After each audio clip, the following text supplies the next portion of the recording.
I finanzieri del Comando Provinciale di Roma, nel corso di un'operazione di polizia giudiziaria coordinata dalla Procura della Repubblica di Velletri, hanno sgominato una banda specializzata in furti di merce durante la fase del trasporto su auto articolati, a danno di alcune compagnie che operano nella grande distribuzione.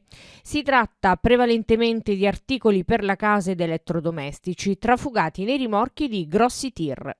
Sono 8 le persone finora colpite da misure cautelari personali all'esito delle attività condotte dai militari della Compagnia di Velletri.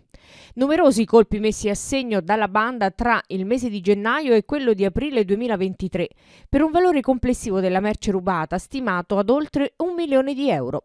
Ad insospettire gli inquirenti il numero di furti registrati in un arco di tempo così stretto e l'apparente facilità con cui i furti venivano messi a segno. Da lì il sospetto che dietro ad essi vi fosse una regia comune, che poi è emerso nel corso delle indagini.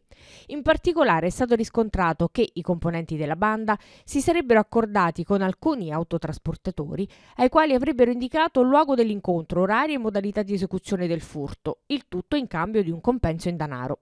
Durante l'ultimo furto, però, i finanzieri hanno tratto in arresto in flagranza di reato 3 soggetti, tutti di nazionalità rumena, intenti a trafugare merce e poi sequestrata e rimessa nella disponibilità del legittimo proprietario.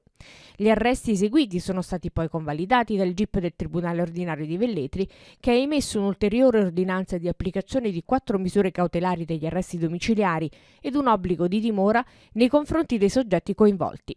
L'accusa per tutti è di associazione per delinquere finalizzata al furto aggravato.